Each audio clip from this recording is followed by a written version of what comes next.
My name is Carl Lee, and I write paranormal fantasy. In addition to co hosting two podcasts, I have spent the last 30 years working in technology, which helps but isn't a requirement for starting your first show. Wendy? Hello, everyone. I'm so happy to co host this workshop because podcasting can be such a great author marketing tool. I'm Wendy Kendall, and I'm part of half a dozen podcasts, each a little different. I have little background in technology, and I've learned from one of my sons and from a workshop that I took at the PNWA conference several years ago. If I can podcast, anybody can. I'm a mystery author. The first of my In Pursuit mysteries was published last April, titled Cat Out of the Bag. The prequel is an ebook novella titled Pistachio Makes a Splash. Both are available on Amazon, Barnes & Noble, bookshop.org, and so many other retailers. I'm also a syndicated columnist with book reviews for adults in a column Recommended Reads, and for kids books in a column Kids Are Booking It. Find out more at my website, wendywrites.org. So Carl, how about kicking us off? I'd love to, Wendy. Thank you. First, we're going to talk about topics. The purpose of this session is to get you thinking about your podcast. What you would like it to look like, the basics for setting it up, and some guidelines to help you get started. We'll cover ideas on formatting and selecting your topics, and we'll introduce you to the technology you'll need to connect, record, and publish your podcast, as well as some ideas for building a following. Finally, we'll provide you with a recap of the session and an action plan to help get you going. So let's dive right in and talk about format. The first format I think of when thinking of podcasts is host interview. This may be due to the fact that it was my first experience with a podcast, a novel talk. This is a podcast where Wendy and I interview authors about their recent books. This format is similar to your basic late night talk show, where the host or hosts come out, introduce themselves, then their guests. The guests say some words, and then there's the question and answer session, and then the final recap, thanking the guests and the audience. The next format is a host monologue. This works best for book reviews or an in-depth topic discussion, such as a 12-part series on the proper use of the comma. The host will speak on the topic, typically for a predefined length, and cover one topic or one segment of a larger topic. Similar to a host monologue, there is multiple host dialogues. This can be two or more hosts reviewing a book or covering topics such as we discussed earlier with the comma. This is the format that Wendy and our writers group has adopted for the Flamingos Right Now podcast. Both of these podcasts mentioned are available on YouTube, and you can use them for examples. See what does or does not work for your own ideas. The final point on formatting addresses the question of audio versus video. Generally speaking, shorter podcasts lend themselves to audio, things that you would listen to while commuting to work or working around your house or jogging. Whereas a video podcast lends itself if you are going to be sharing something complicated and possibly with PowerPoint slides like we are going to do in this podcast, or other types of screenshots also used in this podcast. So you have to decide which works best. And at the very end of the day, what is going to look best and work best for your specific podcast. The final point on audio is, or on video is, video makes it more complicated to do, right, Wendy? Yes. Yes. So just to be aware. So it's most important in your choice of topics and format that you keep in mind two things. This is my overview. What is your purpose in making the podcast? And second, what is your target market for this podcast? So your purpose, for example, I created my first podcast called Kendall and Cooper Talk Mysteries with my friend, thriller writer Julie Cooper, after we both attended a PNWA conference years ago and were so excited with all we'd learned, and we didn't want it to end. So we wanted to have a way to keep talking with authors so we could keep learning. And we wanted to keep practicing and trying new things we learned. Because we were both mystery authors, we wanted to stay in that genre, and we're conveniently at opposite ends of the genre, from cozy to thriller. So focusing on our genre was also important to us because we wanted to network and make contacts that may be helpful as we published our own books. From that came a format that began with an author interview, followed by a segment about the craft of writing by each of our co-hosts. And then that was followed by a book recommendation, a book that was not written by the guest author, but from each host and also from the guest. So think about it. What is your purpose? Why do you want to do this? Your answers will help you with your format and your distribution, in addition to your topics. Since Kendall and Cooper Talk Mysteries, that's still on YouTube and Facebook, since that time, I've created podcasts for other primary purposes: to sell books, to broaden geographically the word about my books, to reach a different target market, and to broaden my reach to readers of other genres. Why? Because marketing research shows that often readers who prefer other genres of books and other mystery types like to read cozy mysteries like mine in between their favorites for a change of pace.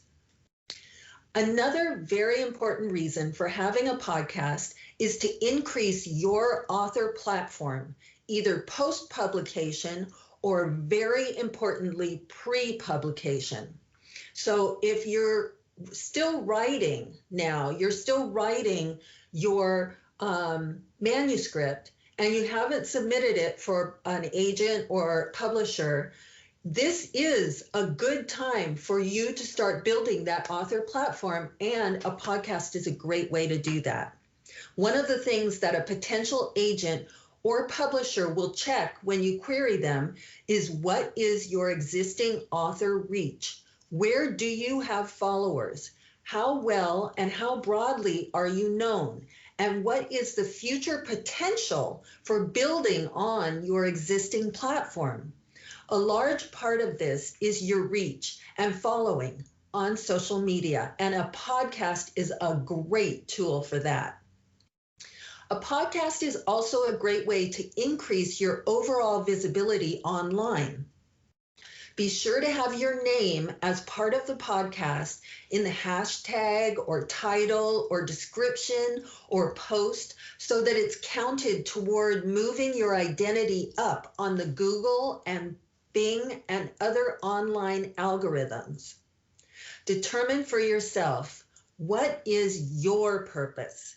Knowing this will help you evaluate if you're getting back a positive ROI, return on investment. Your dollar investment is very low for a podcast, but there's also your time. And as an author, your time is valuable, as you know. Considering your own expertise on the subject that you're presenting is very important. How much research will you need to do every episode? Will you need to write it all out and practice, or are you good recording it off the cuff? How much prep time will what you want to do require?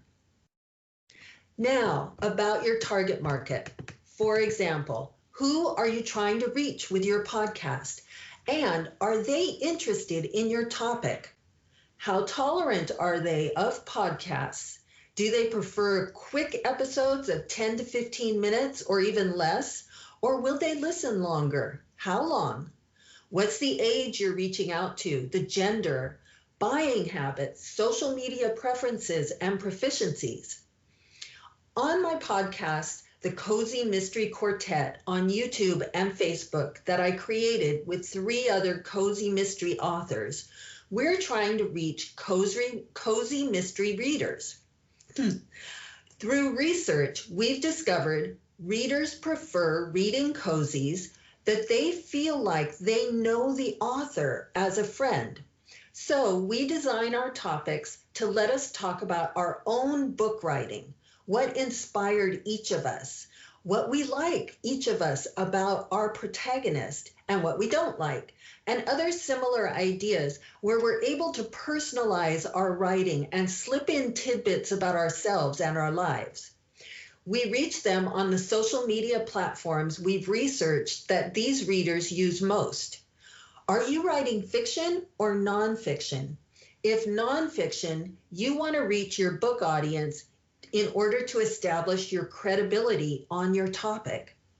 Have you heard that great writers read from the genre they write? Same with podcasting. There are podcasts on so many topics and so many different perspectives. You should sample them.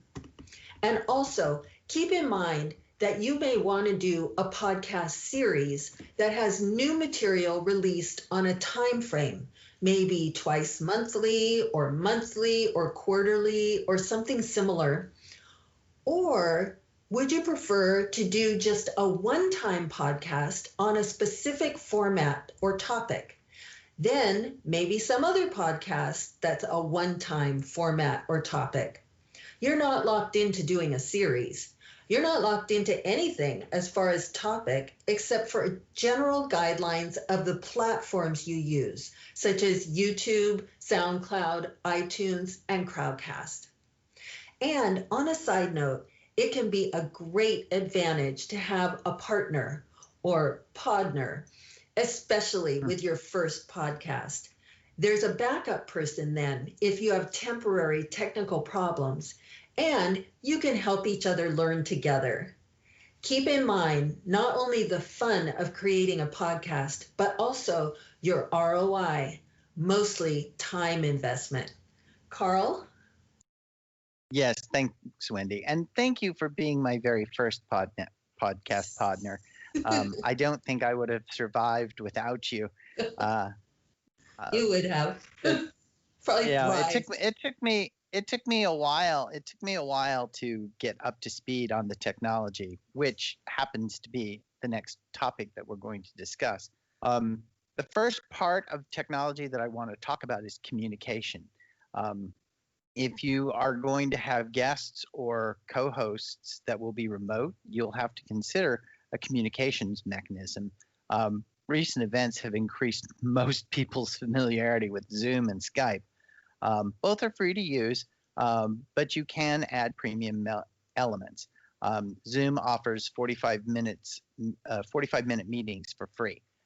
But if you wanted to do a longer podcast, you would need to purchase a add-on premium subscription to Zoom. Likewise, Skype allows you unlimited communication computer to computer, but if you want to have a voice line like a cell phone or a landline, if those still exist, to your computer, Zoom gives you that capability, but you only get 60 free minutes, and after the 60 minutes are up, you have to buy additional minutes.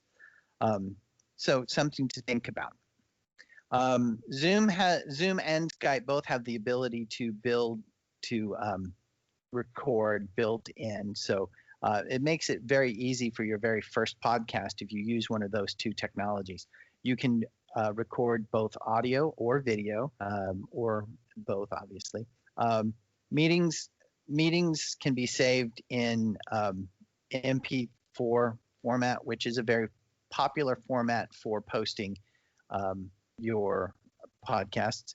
Zoom gives you the ability to do an MPEG-4 audio only format, as well as an MU3 format.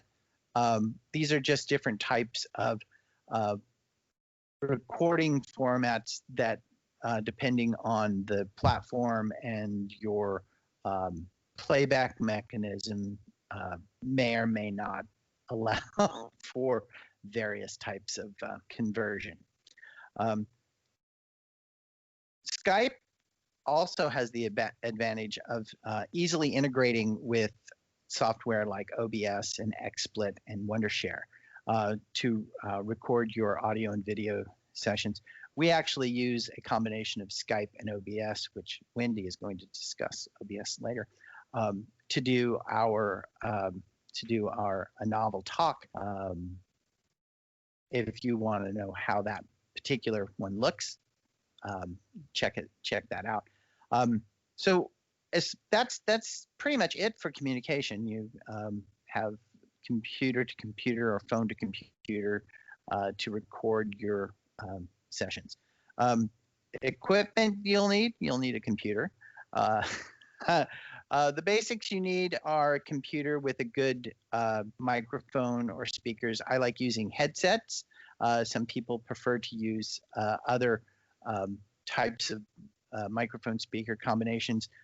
I like using headsets because if you have an external mic and external speaker, you can sometimes get feedback, which is very disturbing in the middle of a podcast.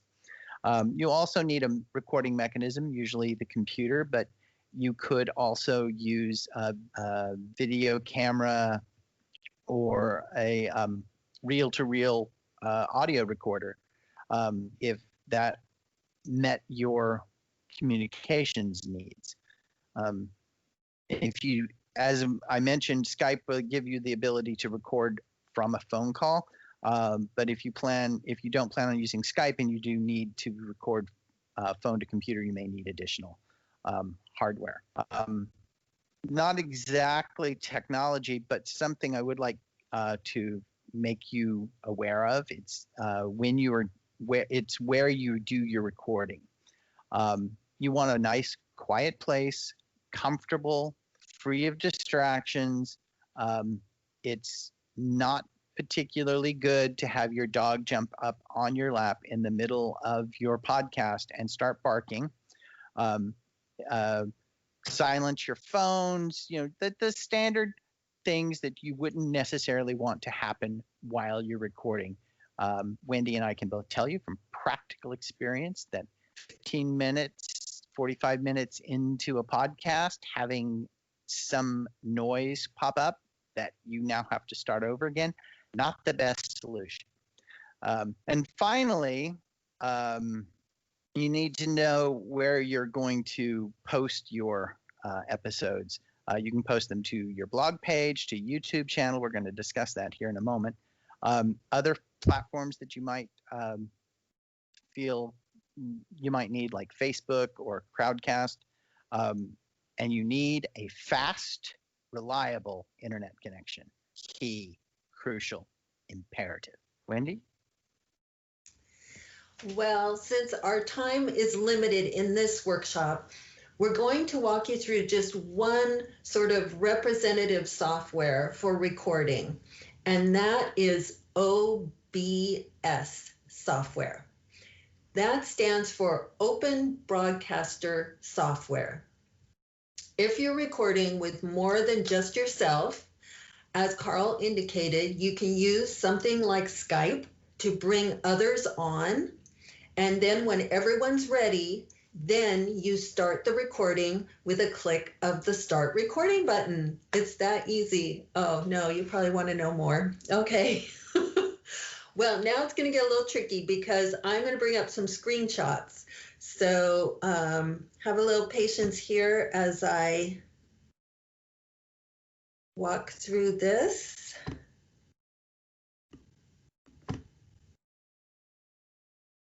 All right. So you should be able to see my screen now. And Carl, are you seeing it, I hope? I see it. Great. This is my OBS software. It's a screenshot of it all ready for me to record the Cozy Mystery Quartet. And you can see it's what we do is an audio recording, but as we record, we have this picture of all of our covers of our books. And that's what's showing on the YouTube channel and on YouTube for each episode. We've chosen that we want that to be the cover for all of them. So you can see on this screen a section to the left here called scenes. So you create whatever scenes you want. You have multiple of them and you save them on OBS, you name them. My screenshot, I apologize, just cut it off a little bit too early here on the left, but there's a plus sign. So if you want to add a new scene, you just add plus, and then it will go ahead and save it for you after you have it set up. And if you want to delete any of your scenes, if you're done with them, then you just go ahead and click the minus, and you can scroll up and down here. Then we have also the visual sources.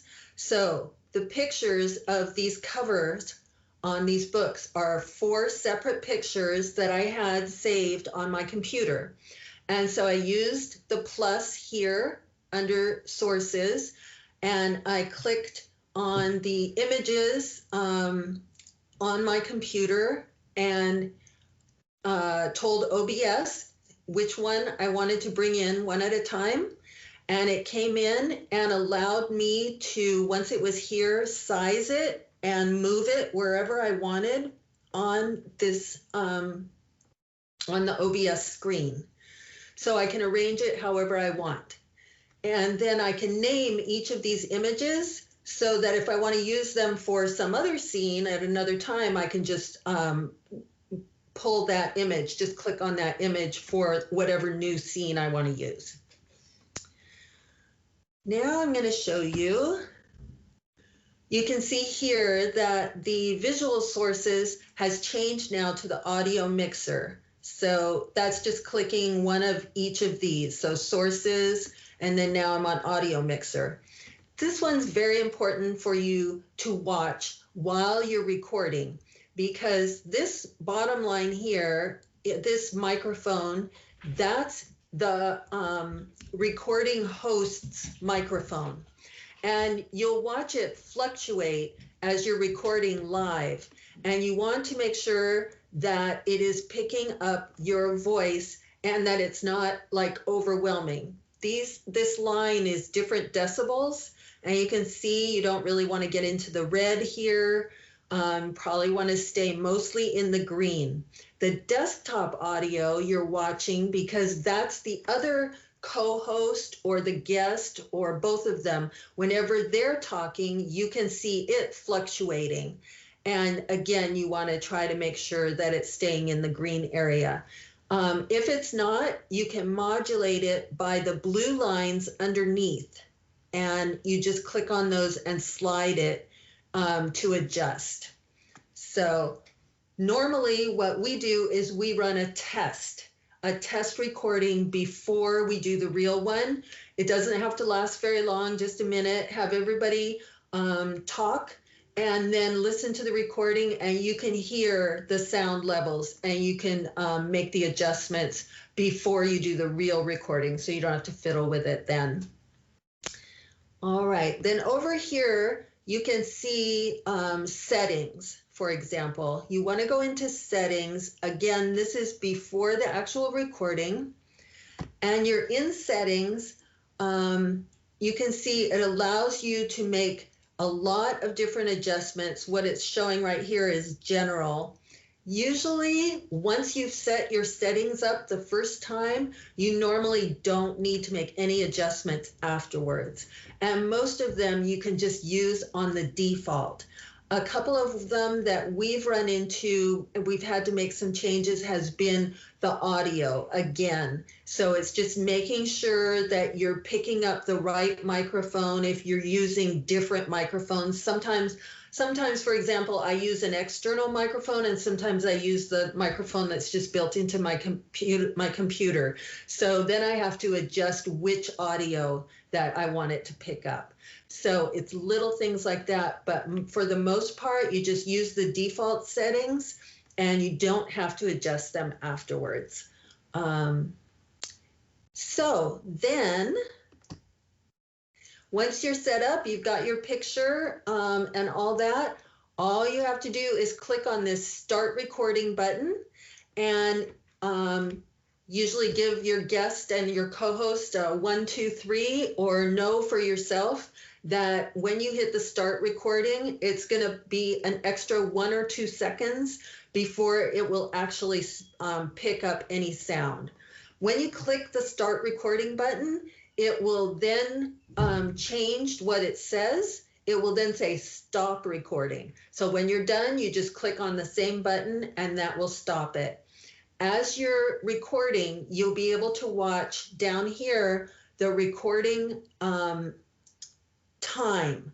So you'll be able to see how much time has elapsed if you're very conscious of how long you want your podcast to last. And once you hit that stop recording button, then a file is going to be produced, and that file will be compatible on all the platforms, the most popular ones, the ones that we are talking about in particular. Let me get out of my sharing. All right.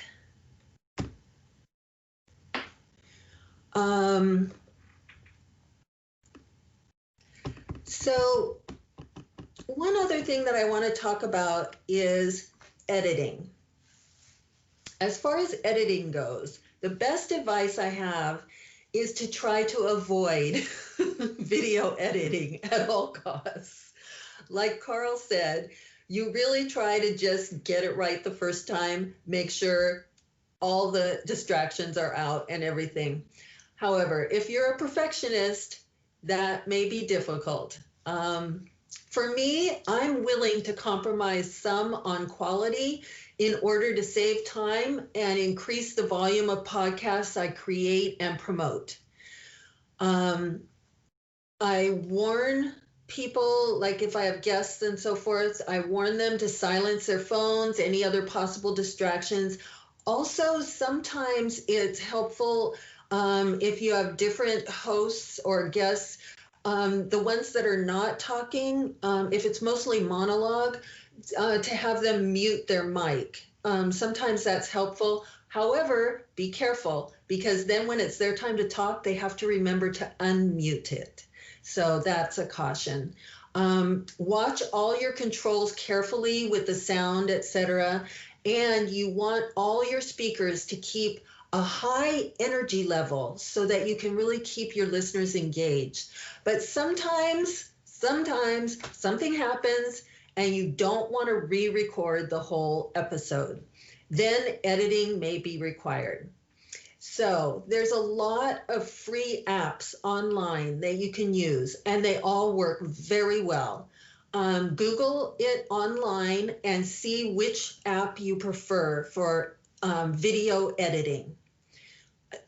There's also apps that you can buy too, but depends on how much you want to invest.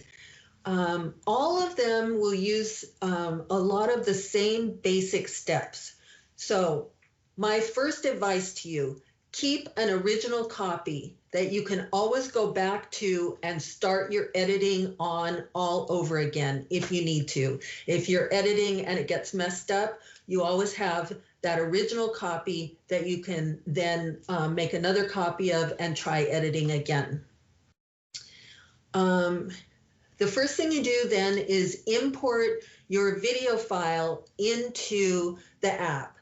And usually that's just a drag and drop.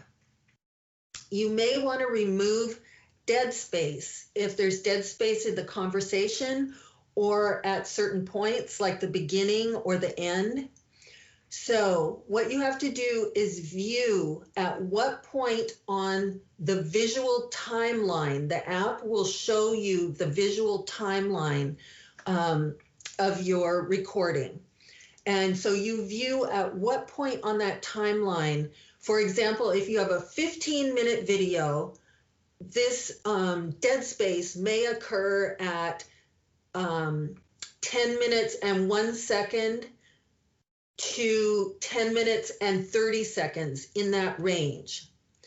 There's a cutting tool right on the app. So you line up that cutting tool at the range of time on the video timeline that's showing and cut however many seconds you want out. So it's just an example of a very common thing that you may want to edit. And it's something that, yes, you can do that. You can do this. If you're recording on your own, this is also a great way to remove that awkward moment, like at the end, when your camera catches you fumbling to try to stop the recording button. So that's something where you really may want to use the edit.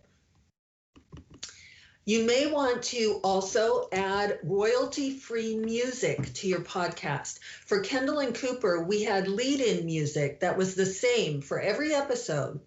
And I should have mentioned this, but the OBS software that we used, you can do that. You can make that one of your scenes that you save.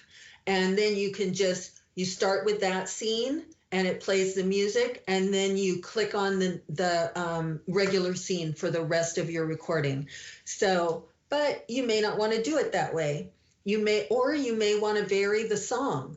So once you decide on the royalty-free music, you drag the audio file into the video timeline where you want it, wherever you want it on that timeline for the video.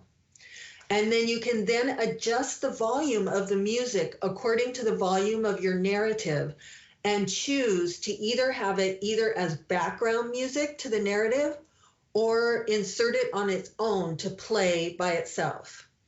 And you can listen to it with your headphones, listen to it so that you know that you're putting it in the right place. You can also insert recorded sound effects that same way once you drag the sound effect into the audio file on the app. So you can also insert video or still shots the same way once you drag them and drop them also into the app. In your editing, the app will also allow you to zoom in or zoom out for a specific range of time on the timeline. However, I want to caution you on that. Beware that when you do that, you lose some of your video quality if you zoom in too far or if you zoom too far out. You also can check and adjust your sound levels in this editing app to make sure that, for example, everyone's mic level is coming in at about the same, and that one person isn't very loud or one person very quiet compared to others. That's an adjustment that you're making on decibels volume, which shows as dV on the audio track.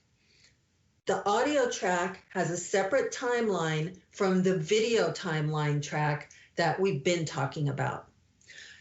Separating your video into an audio track timeline separate from the video is actually much less confusing, and there's less potential for edits of one to adversely affect the other one.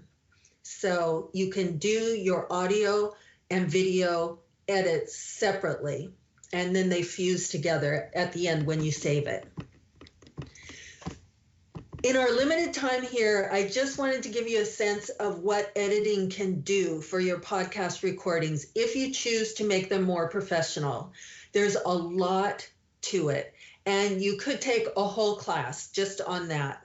So take a look at some of the free apps and play around with some video to get a feel for it. It's very user-friendly. You can do a lot of things without a technical background that may appeal to you and also enhance the experience for your listeners. This is all part of your ROI. How much time do you want to invest in this? Some of these little details are what keep people engaged and coming back. Bad sound quality, for example, can be a prime reason why even a very interesting podcast can lose listeners. Carl? Oh, I've been paying attention. I was very. Oh, it's my turn. I'm sorry. The next topic that I'm going to talk about are platforms and distributions. We've mentioned Facebook and YouTube. They're two very popular, two very free platforms to host your podcasts. They support uploading several different file formats, such as MP4, which is probably the single most used file format, followed very quickly by a Flickr file format, FLV, with AVI as a not too distant third as the three most popular file formats. And I know that YouTube and Facebook both support MP3 and FLV files. There are platforms that will allow you to pay for the option to post your videos there, such as YouTube, SoundCloud, and Spotify. One of the advantage of these pay for platforms is if you get a sufficient amount of interest in your podcast, you will float up to the top of their algorithm and you will show up to people who aren't necessarily looking for you. So, there are some pros and cons. I'm kind of cheap, so I don't ever look at the for pay stuff. Each of these platforms, whether they're the free or the for pay platforms, require some of the same steps. They require you to create an account. The processes are different, but we've all created accounts online for your bank, for paying bills, for Facebook, some of us, Pinterest. The process is pretty generic when you start looking at it. Here's my name, here's my address, here's my social security number, all that important stuff that you need to create a Facebook page. Then the next thing you want to do is record your episode. You upload the file that you created when you recorded your episode, and then you set your file to be publicly viewable. On YouTube, you log on to YouTube, and then you switch over from YouTube to something called YouTube Studio. And Wendy is going to talk about setting up a YouTube channel in a moment. I'm going to put the cart before the horse, and I'm going to show you a PowerPoint presentation on how to get into YouTube Studio and how to post a video. I knew I was trying to say something else. So it's my turn to try this screen sharing thing. Hopefully, Wendy, you can see my screen. I see it. Okay, there we go. So I'm using our Flamingos Right Now page to use an example. And I forgot initially that PowerPoint has arrows that I could use. So the first page has, personally drawn arrows, which are horrible.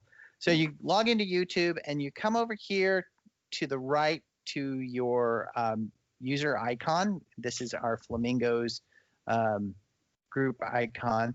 And you click on that, and one of the menu options is YouTube Studio. You click that, it brings you into YouTube Studio. This is your dashboard. I usually go straight from the dashboard into clicking on this upload video because I'm tired after I've done the presentation. So I'm ready to just get it uploaded and go. Here you would drag the file that you uploaded here to this little gray area, and it will upload your video. Once you've started the upload process, you can fill out the rest of the form while it continues to upload. This will save you time. You don't have to wait till it finishes to fill out all this. So on the details page, you're going to fill out a title, create your own podcast, and the description would be something like how to create your own epic podcast. In the descriptions field, we frequently put URLs for other blog sites, for reference material that we may have mentioned. In a novel talk, we frequently put the host, the guest, not the guest's web page in the description field, so it's easy for users to get. Click next, and you go here. You fill out the rest of the information on the details. Is this designed for kids or not for kids? YouTube has a privacy rating for children, so if there may be potty words on your video, you may want to say, no, this is not made for kids. Finishing up the elements, we get to visibility. You can either save or publish right away. If you want to come back later and fill out some more of the information, or you have to look something up, you can save it for later and come back and publish it, or you can publish it right away by making it public or private, depending. One thing, my bad, sorry. One thing I like to do if I'm doing multiple uploads at the same time is schedule them to come out. Wendy mentioned that you may want your podcast to come out on a particular schedule, monthly, bi-monthly, weekly. So you could set this up and so that you record it on a Sunday, but your podcast comes out on a Wednesday. You could schedule it to come out on a Wednesday, and you don't have to remember to come back on Wednesday afternoon to click it to go public. So that is my wonderful example of how to walk through that. Wendy, how about showing us how to set up that channel now that we've figured out how to post the video? Awesome. Yes. YouTube is by far the most used platform, over 1 billion users, which is like 1/3 of all internet users. And they're loyal, repeat users too. If you're nowhere else, you want to be on YouTube. You may want to start your podcast on YouTube only, and then potentially expand to the paid platforms only after you've seen success on YouTube, and if you determine that that's even needed. So your individual videos, especially if you're in a series, you want to house them all in one place on YouTube. And so that is called your channel. So you set up a channel, and that's where all of your videos will stay together. They'll be grouped there. So somebody can go to your channel to see all of them and then select one at a time that they want to hear, or they can go to direct to each episode. But you want to have the channel. So you use a Google account to create your channel on YouTube. You click the sign in, which is going to be at the top right, sign into your Google account, log into that, and then you want your channel associated with that Google account that you logged into. Click on your profile icon and then click on the drop down that says create a channel. It will ask you to create a name. I recommend clicking on custom name instead of using your name or a business name, but of course that's your choice. Then if you then name your channel something descriptive of the content, something catchy, and something concise.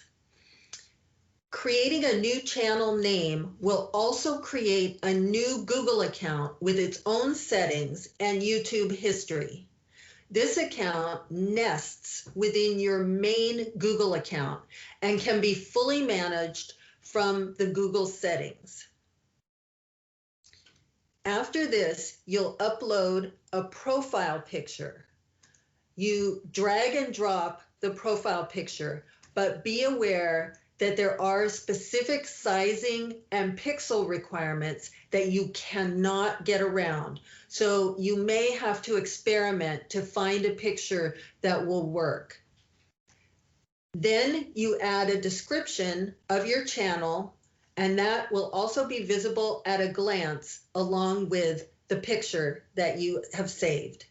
And all of that later is also editable if you want to change it at a later date. You can add links to your sites, and this can include custom links to a website or blog, as well as social links to Instagram or Twitter.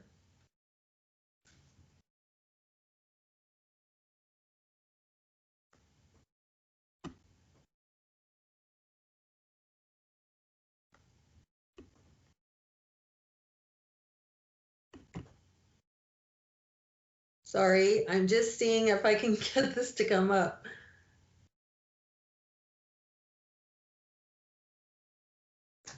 Sorry. Oh, for an editor when you need one. I say that about my books too. Yeah, it's having trouble bringing it up. Here it is.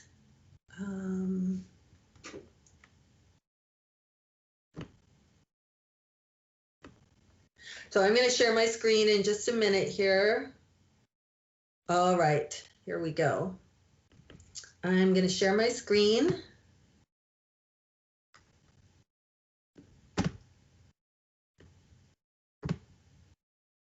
And here you can see the channel for the Cozy Mystery Quartet. And you can see our little picture here and what an odd shape it is, right?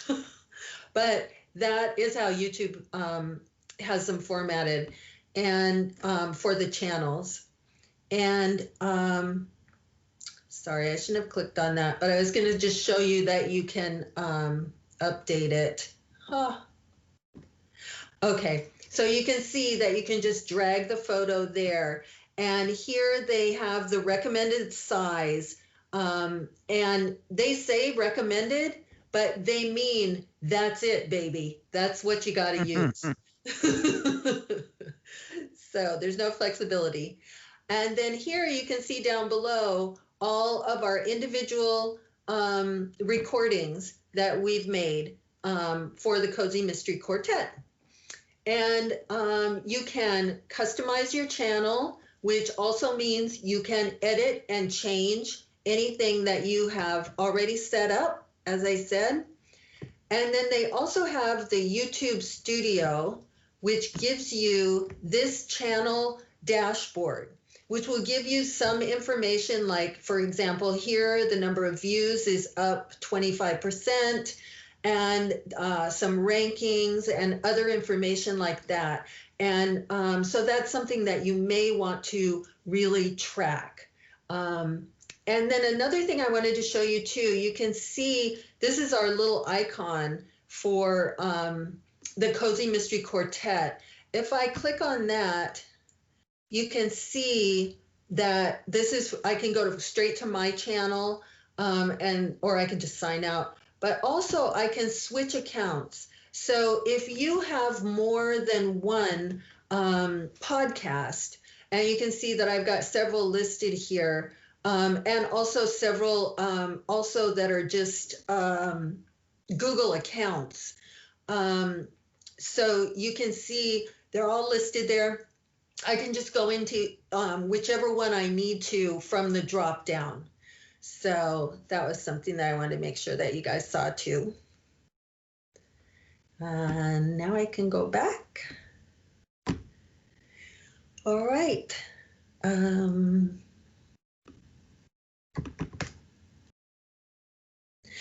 So let me note that iTunes and SoundCloud allow you to click yes and link to an RSS feed, and YouTube does the same thing as well. RSS stands for Really Simple Syndication. Doing this allows other platforms to automatically pick up your podcast episodes every time you upload one.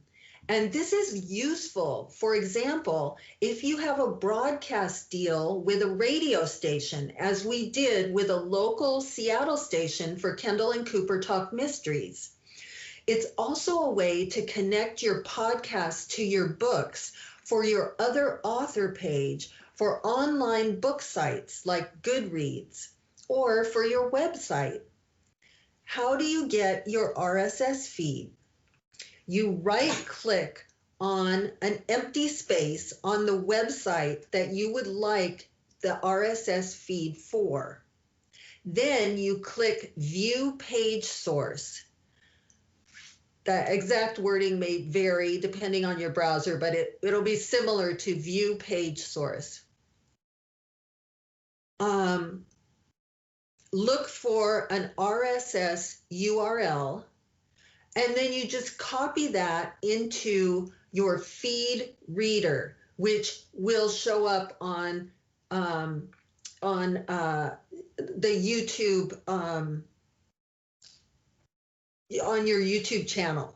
So you only have to set it up once. You set it up on your channel, and then everything that gets put on there after that will create the RSS feed, and radio station or Goodreads will pick it up right away. And on your author page on Goodreads, you'll be able to see your blog posts, your podcast posts appear.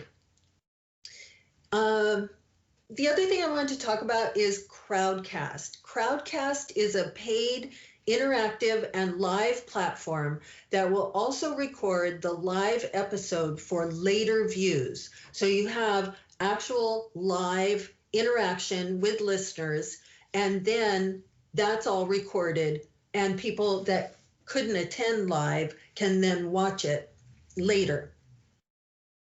For hosts, there is a free version of Crowdcast, and there's a 14-day free trial, or payment levels start at $49 a month, or you can make an annual payment deal if you want a more long-term deal. Attendees to your events or podcasts sign up to attend for free. I'm using Crowdcast for my new The Investigators book group, which I co-host with Valerie Brooks, a noir author.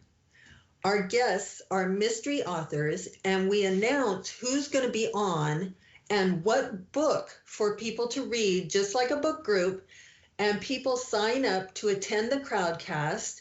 They read the book, and then they can ask the guest author directly via chat their own questions.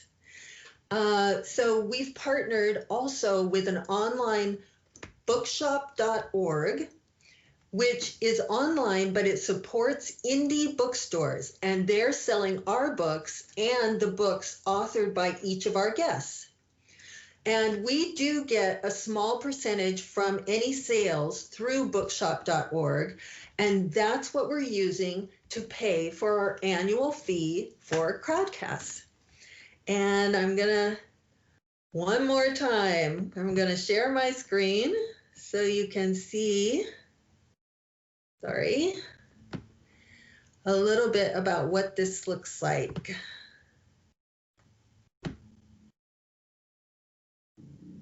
And here, yes. So here's the Investigators book group. Oops, didn't mean to do that. And this is actually the recording of our first episode that we did. But this is what it looks like on the screen. You can see on the right-hand side, this is a live chat when we're doing this. And so you follow the chat and you want to be very responsive to the people that are participating. And this, where you can see the recording screen, that is the video of Valerie Brooks. You can see her there, but actually she's in a full video. And then me, and then the guest author. So it's like a block of the three of us. And down below here, you can see this is where they can click to get into the bookshop, and they can buy our books or the guest author's books or the books for the author who will be on next month so that they can start reading that book. They also have a fun option where you can give a poll. And these are questions in advance, like survey questions, and it's something else for the participants to use. And you can actually use some of that information too to learn more about your target audience and what they want in the future and so forth. And then you can see the number of people that are attending. And then also this is where the participants can click to ask a question. If they have something that they specifically want to make sure gets asked to the guest. So that's what it looks like.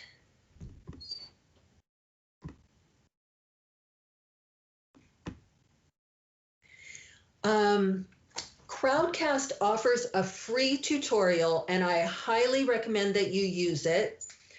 You will act as the host, and your guests will enter what they call a green room, where you will bring them up onto the video and audio whenever you're ready for them.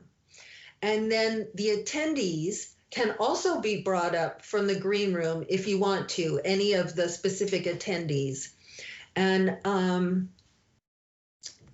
if the audience, this is something to note as a host, if the audience has gaps where maybe they aren't chatting as much or asking as many questions, you want to make sure that you are also prepared with plenty of your own material to fill in those gaps.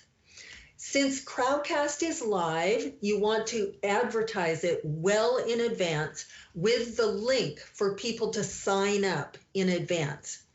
According to my research, for a national audience, the best time for live attendance is any time between 11 a.m.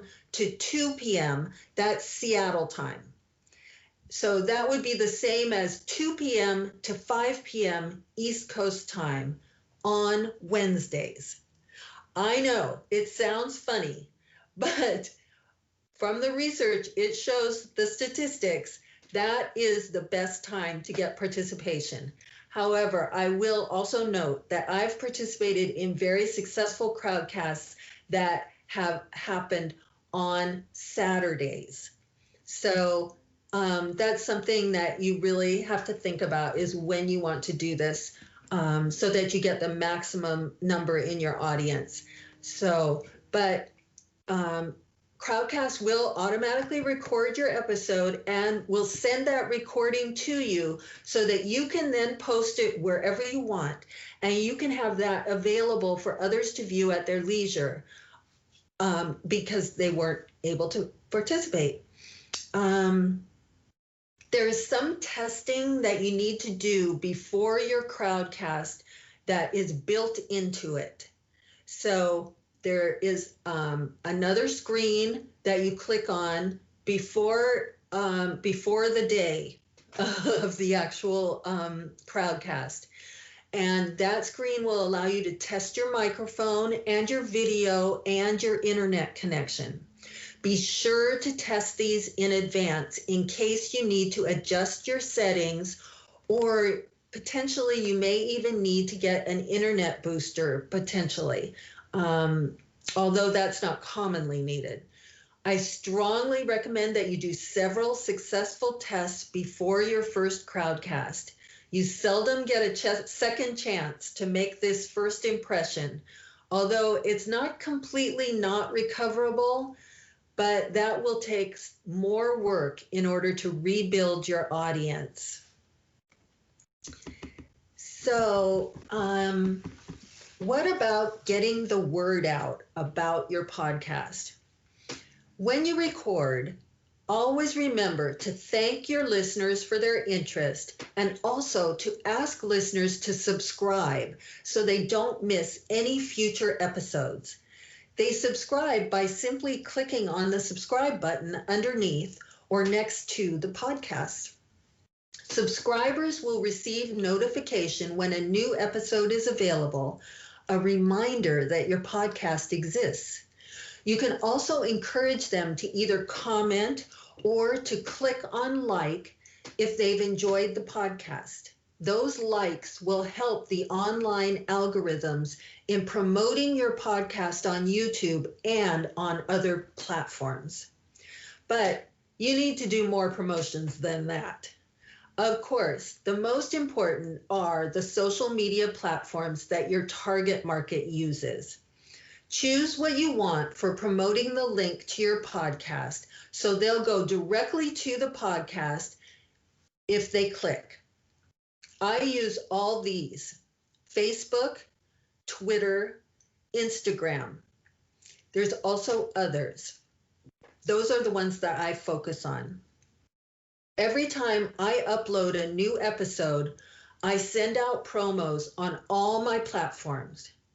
Remember that the best received and most likely to click on the link are the ones that have interesting visual, catchy, and short text along with it. Be sure to use targeted hashtags to broaden your audience appeal.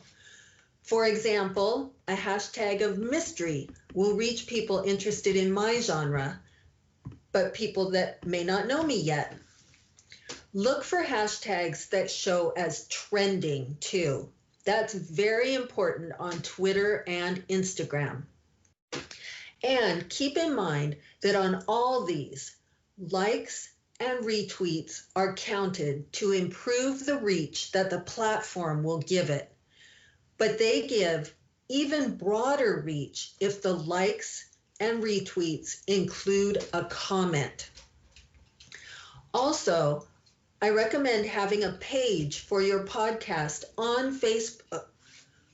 Excuse me. I recommend having a page for your podcast on Facebook if that is a primary source for your target market. That includes that on that page are links to each episode as it's posted, and also add other related news of interest too. You create this page on Facebook just like you create your own personal or author page on Facebook. Links should also be prominent on your author page on these social media and also on your website and in your newsletters. If you have a blog with a related topic, put the link to your podcast there as well. Remember that you can set this up with your RSS feed so that it's automatically updated once you've set it up. Once and done. This is also done for Goodreads and others, so look for that. Reach out to radio stations. They're always looking for content, and you can pitch your podcast to them. Again, once they agree they want it, they'll automatically pick up each new episode, and then they'll broadcast it when they want to within their programming. I also reference a link to my author interview podcasts in my book recommendation column. Since my news column is part of an online news. For my Crowdcast, I make sure the book recommendation column for that guest's book is to my publisher in time for her to publish it before the live Crowdcast, because it includes a link to sign up for the live Crowdcast. My columns have a reach to over 86,000 readers, and at the end of the book recommendation is the link to the podcast interview, for example, a novel talk. I will say, with 86,000 readers reach, they all see it, but they may not all read it. on my column. But it's just a reminder to you, always think about cross-marketing. All of your different social media areas and what you're doing, how can you cross-market them? And always look for opportunities to market. Online is the contemporary word of mouth buzz, and you want to go viral. So I guess at this point, I want to summarize an action plan. This is just bullet points. So here you go, and get started. First of all, know your purpose. Know your target market. What are the topics that interest them? The platforms they use, and where to market to them. Decide on a topic. Keep in mind your return on investment. Now, what technology do you want to use? What equipment do you need or want? The microphone, the software, the hardware, the headphones, what else? What's your expertise? How much research are you going to need to invest? And how much prep time will be needed before each podcast? What format do you want to use? Are you inviting guests? Will you be creating agendas? I suggest that when you start your podcast, you already know what you're going to be doing for the next several episodes, so that you're not scrambling between podcasts. What's the frequency that you're going to be offering this to listeners? Is it a one-time or is it repetitive? And how long for each recording? 10 minutes, 15, half an hour, more? Create an online presence for the podcast. Now that you've done all of that on your action plan, you're ready to create that presence. The YouTube channel, this is by far the one most heavily used by all ages and genders, so I would definitely recommend starting with YouTube. And then later, other channels that you decide you want to use. Set up on social media, perhaps a Facebook page.